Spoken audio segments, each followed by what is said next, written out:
10 ऐसे तरीके जो आपको गरीब होने से बचा सकते हैं। Number 1, automate your savings and investment. आपकी जो भी सैलरी आ रही है उसका कुछ परसेंट जो भी आप सेविंग करना चाहते हो वो सेविंग की तरफ ऑटोमेट कर दीजिए कि आते ही चला जाए।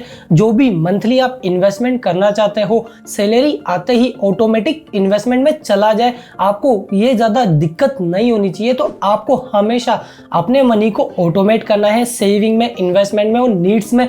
जो भी आपका क्राइटेरिया है ना उसी हिसाब से आप अपनी इनकम को डिवाइड कर दीजिए आते ही, क्योंकि बाद में करोगे तो ये थोड़ा सा टिपिकल हो जाएगा। सेकंड है, आप कोई भी चीज परचेस करने जा रहे हो, आपके पास पूरा अमाउंट वो कैश में है, लेकिन आप कैश में ना दे करके वो अमाउंट को बैंक में डालिए। फॉर एग्जांपल के लिए 50,000 है, बैंक में डाला तो उस अमाउंट को आप क्रेडिट कार्ड से पे कीजिए, जहां पर आपको रिवॉर्ड्स भी मिलते हैं, कहीं ना कहीं डिस्काउंट भी चलते हैं, तो डिस्काउंट भी मिल गया और आपका सिविल स्कोर भी बिल्ड होता है। ये तभी कीजिएगा जब आपके पास वो पूरा अमाउंट उसकी ड्यू डेट आने पर पूरा का पूरा पेमेंट करने पर हो, टोटल ड्यू ना कि मिनिमम ड्यू। नेक्स्ट है नॉन स्पेंडिंग डे। हफ्ते में, 15 दिन में या 30 दिन में एक दिन ऐसा डिसाइड कीजिए जहां पर आप 1 रुपया भी खर्च नहीं करेंगे। नॉन स्पेंडिंग डे होगा आपका। जैसे हमें काम करते हैं, कहीं जॉब पे भी जाते हैं तो एक दिन का ऑफ मिलता है ना, संडे का, 6 दिन का वर्किंग होता है तो एक दिन हमें वहां ऑफ मिलता है, तो हम मनी को भी एक दिन के लिए ऑफ पे लगा देते हैं, आज मैं तुझे खर्च नहीं करूंगा। ये भी काफी अच्छी ट्रिक हो सकती है खर्चा कम करने के लिए। नेक्स्ट है, आप अपनी शॉपिंग लिस्ट जरूर बनाइए। जब भी आप शॉपिंग करने जाते हैं तो काउंटर पर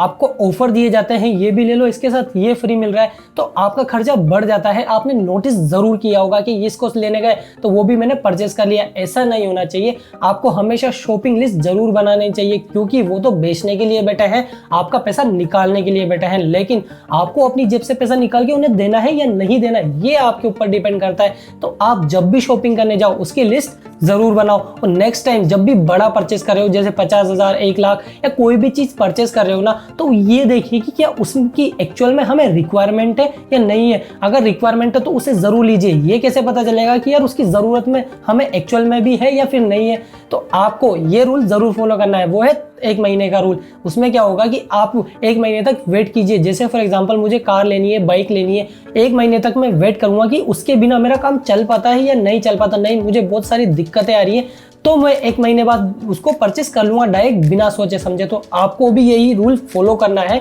क्योंकि ये रूल आपको बताता है कि क्या उस चीज की एक्चुअल में आपको जरूरत है या फिर नहीं है। आप वेट करके देखिए, उसके बिना नहीं चलेगा तो डायरेक्ट जाके परचेस कर लीजिए। नेक्स्ट है, जब भी आप ऑनलाइन कुछ शॉपिंग करने जाते हो तो आपने उसके बारे में पहले से ही रिसर्च कर रखी है कि ये प्रोडक्ट कितने का है, क्या नहीं है। तो ये आपने पहले से रिसर्च कर रखी है और वो कुकीज में आपके रजिस्टर्ड हो चुकी है। और जब भी आप परचेस करने जाओ ना, तो मैं आपको सजेस्ट करूंगा कि आप इनकॉग्निटो में जाके, ब्राउजर में जाके परचेस करो, क्योंकि वहां पर आपको डिस्काउंट्स के चांसेस मिल सकते हैं कि डिस्काउंट ज्यादा मिल जाए, क्योंकि वहां पर आपके कुकीज रजिस्टर्ड है तो वो आपको ट्रैक करती रहती है और इनकॉग्निटो में ट्रैक नहीं होगा। तो ये ट्रिक जरूर फॉलो कीजिए। मैं भी करता हूं, मुझे थोड़ा बहुत फायदा हो जाता है, हो सकता है आपको भी हो जाए। नेक्स्ट है, आपने जो भी कोई लोन ले रखा है उसे जल्दी से जल्दी पे ऑफ कर दीजिए, क्योंकि आप जब भी लोन की EMI पे करते हैं तो बहुत कम अमाउंट है वो जाता है प्रिंसिपल की तरफ और ज्यादा अमाउंट जाता है इंटरेस्ट को पे करने में। ये कैलकुलेशन हमने आपके लिए इजी कर रखी है इस वीडियो के थ्रू, जहां पर हमने स्टेप बाय स्टेप एक्सेल के थ्रू आपको बता रखा है कि कितना अमाउंट आपके प्रिंसिपल में जाता है और ज्यादा अमाउंट आपके इंटरेस्ट को पे करने में जा रहा होता है। तो जो भी आपने अगर लोन ले रखा है तो जल्दी से पे ऑफ कर दीजिए, नहीं ले रखा तो बहुत अच्छी बात है। नेक्स्ट है दोस्तों, आपको हमेशा लाइफ इंश्योरेंस और हेल्थ इंश्योरेंस लेके रखना चाहिए। हेल्थ तो जरूर होना चाहिए, क्योंकि तबीयत कुछ भी खराब हो सकती है, कभी भी खराब हो सकती है, फैमिली में किसी की भी। और यहाँ पर आपकी जो भी सेविंग्स है ना वो उसमें चली जाती है उनके खर्चे को रिम्बर्स करने में, कि यार मेरा जो भी हॉस्पिटल का खर्चा हुआ, दवाइयों का खर्चा हुआ, वो उनमें चला जाता है। तो ऐसा नहीं होना चाहिए। आपको हेल्थ इंश्योरेंस और लाइफ इंश्योरेंस होना चाहिए आपके अर्निंग मेंबर का। अगर आप अर्निंग मेंबर हो तो लाइफ का इंश्योरेंस होना चाहिए, वो भी कौन सा वाला, टर्म वाला।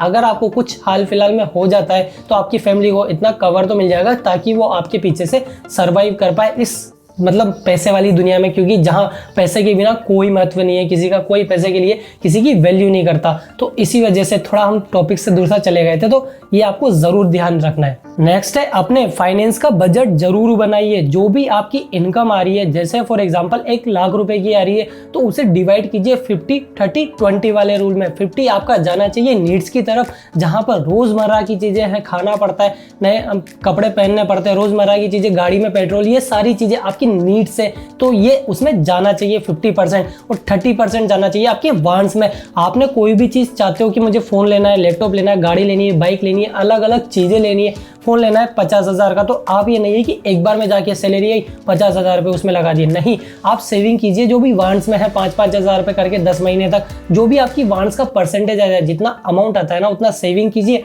जब हो जाए वो कवर तब जाके परचेज कर लीजिए। और 20% आपका जाना चाहिए किसमें, इन्वेस्टमेंट में, जहां पर आप अपने बच्चों की प्लानिंग करते हो फ्यूचर के लिए। अगर आपके बच्चे हैं, नहीं तो आप खुद की प्लानिंग करते हो रिटायरमेंट के लिए, अच्छा घर लेने के लिए, वो सारी चीजें हैं जो इनके लिए आप प्लानिंग करते हो ना, तो 20% आपका इन्वेस्टमेंट की तरफ जरूर जाना चाहिए, क्योंकि इन्वेस्टमेंट आपके फ्यूचर को सिक्योर करता है। नेक्स्ट है, आप ज्यादा से ज्यादा फोकस कीजिए अपनी इनकम को बढ़ाने में। जो भी आपकी इनकम हो XYZ, अगर आपकी इनकम अभी 1 लाख है तो उसे 1,20,000 कैसे करूं, 1,30,000, फिर 1.5 लाख, फिर 2 लाख। ये नहीं है कि डायरेक्ट 1 से 2 लाख पे जंप मारो, नहीं, धीरे धीरे स्टेप्स चढ़िए, तभी आपको सही तरीका मिल पाएगा पैसे को कमाने का। नहीं तो आप कोई गलत तरीका ढूंढ लोगे पैसे कमाने का, जो आपके लिए बिल्कुल भी सही नहीं रहेगा, और मैं भी उसे आपके लिए रिकमेंड नहीं करूंगा। तो ज्यादा से ज्यादा फोकस कीजिए अपनी इनकम को बढ़ाने में। तो इन पॉइंट्स को फॉलो करके आप अपने पैसे को मैनेज कर सकते हैं और गरीब होने से बच सकते हैं। अगर आपको इस वीडियो से कुछ वैल्यू मिली है तो प्लीज इस वीडियो को अपने दोस्तों के साथ और फैमिली मेंबर के साथ भी शेयर जरूर कीजिएगा, जहां पर वो भी अपनी मनी मैनेज को सीख सके और ज्यादा से ज्यादा पैसे को सेव कर सके। अगर आप चैनल पर नए हो तो चैनल को सब्सक्राइब करके बेल आइकन भी दबा दीजिएगा। मिलते हैं आपसे अगली और एक्साइटिंग वीडियो में, तब तक के लिए जय हिंद, भारत माता की जय।